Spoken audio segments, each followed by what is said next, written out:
મહીસાગરના બાલાસિનોરમાં માવઠાથી નુકસાની। બાલાસિનોરના દોલતપોરડા ગામમાં ખેતીમાં ભારે નુકસાન જોવા મળી રહ્યું છે। કરા સાથે વરસાદ પડ્યો હતો, જેને લઈ બાજરીના પાકમાં નુકસાન જોવા મળી રહ્યું છે। ઘાસચારો અને શાકભાજીની સાથોસાથ આંબાના પાકમાં પણ નુકસાની જોવા મળી રહી છે। બાલાસિનોરમાં વરસાદ ખાબક્યો હતો, આ સાથે ભારે પવન ફૂંકાયો હતો। કરા સાથે વરસાદ ખાબકતા ખેતી પાકને ભારે નુકસાન પહોંચ્યું છે। મહીસાગર જિલ્લામાં ગઈકાલ બપોર બાદ એકાએક વાતાવરણમાં પલટો આવ્યો અને ત્યારબાદ જે કમોસમી વરસાદ છે તે શરૂ થયો। ભર ઉનાળે મહીસાગર જિલ્લામાં ચોમાસામાં વરસાદ વરસતો હોય તે રીતના દ્રશ્યો સામે આવ્યા। બાલાસિનોર તાલુકાનું દોલતપુરા ગામમાં જે ગ્રામજનો કહી રહ્યા છે અને જે દ્રશ્યો સામે આવ્યા, જે વરસાદ વરસ્યો તે વરસાદ કરતા તો વધુ કરા પડ્યા, જેના કારણે ખેતીને નુકસાન પહોંચ્યું છે। કેમેરામેનને કહીશ કે આપણે દ્રશ્ય બતાવશે। આ જે ખેતર છે તે ખેતર બાજરીનું ખેતર હતું। ખેડૂત દ્વારા અહીંયા અથાગ મહેનત કરી અને મહામૂલો પાક તૈયાર કરવામાં આવ્યો હતો, પરંતુ જોઈ શકાય છે કે કરા પડવાના કારણે સ્થિતિ એવી સર્જાઈ કે રાડામાંથી જ જે આ ભાગ છે તે છૂટો પડી ગયો છે। આ દ્રશ્યો છે આ સમગ્ર ખેતરના। આવા કેટલાય ખેતરો આ ગામમાં છે કે જ્યાં આ જ પ્રકારની સ્થિતિ છે। કહી શકાય કે જે કમોસમી વરસાદ વરસ્યો, કરા સાથે વરસાદ વરસ્યો, તેના કારણે ખૂબ નુકસાન થયું છે। તો એક દાદા આપણી સાથે જોડાયા છે। કરાનો વરસાદ થયો ત્યારે આ જ ખેતરમાં હાજર હતા। દાદા, જ્યારે વરસાદ થયો ત્યારે આપ આ જ ખેતરમાં હાજર હતા, કેવી સ્થિતિ હતી?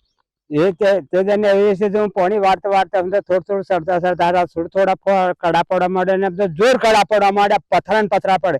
મારા ભોડામાં વાગ્યું, પગે બેઠો કરીને વાગ્યું તો પગે લોહી લવણ થઈ ગયો। એક ગોદડી હતી, તે ગોદડી હું તો ઓઢીને બેસી ગયો, તો પણ હું તો ઉપર હું તો પડ્યા જાય। એટલો વરસાદ, એટલું પવન, અને મારી ખેતી પછીથી ગોદડી પાદરે કાઢીને મેં જોયું તો મારી ઓછામાં પાણી બડ જતું રહ્યું। બાપા તો આટલી 80 વર્ષની ઉંમરમાં મારી મિલકત બગડી ગઈ। હું ભાગીદાર હું। શું વાવેતર કર્યું હતું દાદા? બાજરી અને હોળિયું કર્યું હતું।